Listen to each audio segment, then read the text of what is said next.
തന്നെയാണ് മൊത്തത്തിൽ നടന്നുകൊണ്ടിരിക്കുന്നത്. ഫേക്ക് റിയാലിറ്റിയിലാണ് നമ്മളൊക്കെ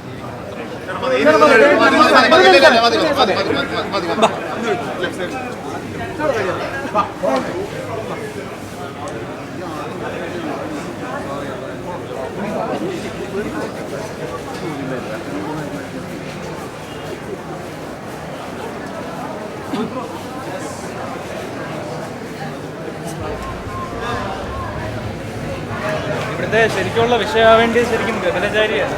ബാക്കി ഇലക്ഷനും പ്രചാരണവും വിധിയും എല്ലാം വന്നു കഴിഞ്ഞു. ഞങ്ങളുടെ ഗഗനചാരിക്ക് വേണ്ടി 3-4 കൊല്ലമായിട്ട് ഞങ്ങൾ കാത്തിരിക്കുക.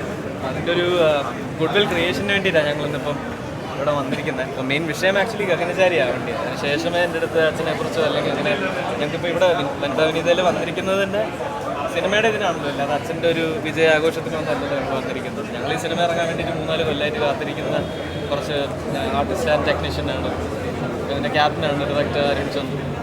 ഞങ്ങൾ ഈ സിനിമ എങ്ങനെയെങ്കിലും നമ്മുടെ നല്ലതിനും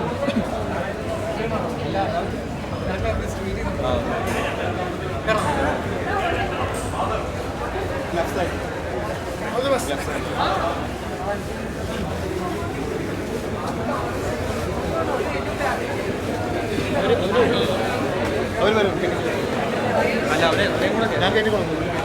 ഇവര് മറ്റേ ഞാനവിടെ പുറത്തുണ്ടോ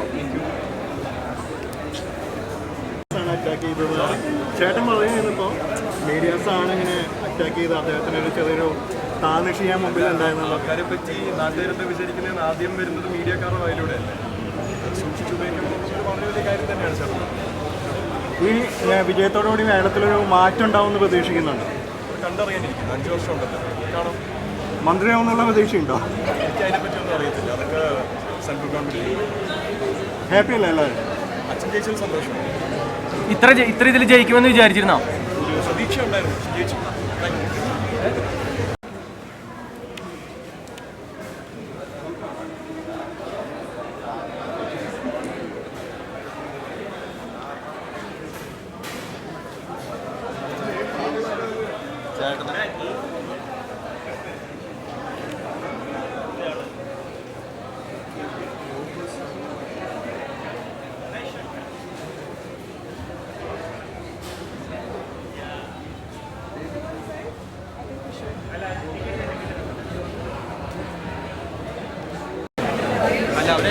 ഞാൻ കേട്ടിക്കോളൂ.